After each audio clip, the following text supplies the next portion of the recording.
ঢাকা বিশ্ববিদ্যালয়ের মতো জায়গায় আমি পড়াশোনা করেও তারপরও একটা চাকরি আমি মেলাতে পারিনি। আমি ঢাকা বিশ্ববিদ্যালয় থেকে অনার্স কমপ্লিট করেছি। আমার বাবা একজন যুদ্ধাহত মুক্তিযোদ্ধা। জন্ম থেকেই দৃষ্টি প্রতিবন্ধী। আমি হচ্ছি আ রাজিয়া সুলতানা। আমরা ৫ ভাই-বোন।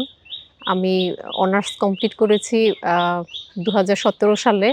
কিন্তু এখন ৯ প্রায় ৯ বছর হয়ে যায় আমি বেকার অবস্থায় আছি। আমার এতদিন হয় বেকার আছি, কিন্তু আমার কোনো চাকরি-বাকরি মেলাতে হয়নি। আর আমি সরকারি বেসরকারিভাবে অনেক ট্রাই করেছি অনেক চাকরির। তো হচ্ছে চাকরি হয় নাই।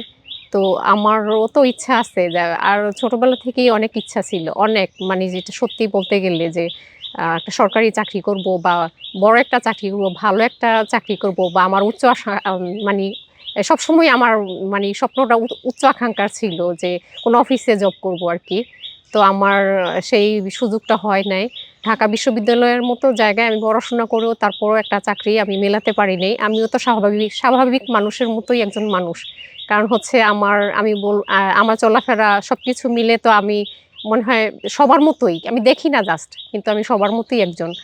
তো হচ্ছে আমার চাকরি হয় নাই। এখন সরকারের কাছে আমার আকুল আবেদন। সরকারের প্রতি তো আমাদের অনেক বিশ্বাস, আস্থা বা যেটাই বলেন না কেন, যে আমার একটা চাকরি কেন হয় না? আর আমার একটা চাকরি হওয়া তো আ মানি কোনো হয়ে যাবে না, কোনো কিছু কমে যাবে না, তাই না? তো আমার একটা চাকরি যদি সরকার দেয়, তাইলে আমি তো বিশেষ কৃতজ্ঞ থাকবো। ঢাকা বিশ্ববিদ্যালয়ের মতো জায়গায় মাস্টার্স অনার্স পাস কইরা এখানে বাড়িতে এসে সাংসারিক কাজকর্ম করে, এটা মেনে নেওয়া যায় না। যদি সরকারে একটা চাকরি দেয়, সরকারের কী এমন ক্ষতি হইয়া যায়, আমরা প্রত্যাশা করি সরকারের কাছে একটা চাকরি যেন ওর হয়। ও আমাদের সাথে সব বিষয়ে সব ব্যাপারে শেয়ার করে। ও মাঝে মধ্যে এমন কথা বলে, ওর জন্য চোখে জল আইসা যায় আমাদের। আমরা চাই যে ও যদি একটা চাকরি হইতো, তাইলে তার জীবন জীবিকা সে অন্যের উপর না হয়ে, পরনির্ভরশীল না হয়ে সে স্বনির্ভর হয়ে বাঁচতে পারতো, জীবন জীবিকাটা চালিয়ে যেতে পারতো। অনার্স মাস্টার্স পাস করছে, আমার ভাইজি অনেক কষ্ট করে লেখাপড়া করছে, ভাই করাইছে, আমরাও দেখছি, আমরাও ঢাকায় ছিলাম।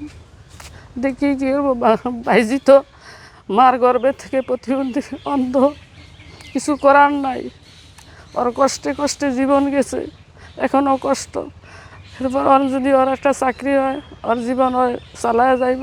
সে যেহেতু ঢাকা ইউনিভার্সিটি থেকে অনার্স মাস্টার্স কমপ্লিট করেছে এবং তার শিক্ষাগত যোগ্যতা যথেষ্ট রয়েছে, আমি আশা করব সে হয়তো বিভিন্ন সরকারি চাকরির জন্য অ্যাপ্লাই করবে এবং অ্যাপ্লাই করার পরে আমাদের দেশীয় প্রচলিত যে নিয়মকানুনগুলো রয়েছে এর মাধ্যমে সে একটা সরকারি চাকরি পাওয়ার যোগ্যতা যদি রাখে, তাহলে অবশ্যই সে হয়তো সে ব্যাপারে সরকার থেকে কোনো পদক্ষেপ নেওয়া হবে বলে আমি মনে করছি।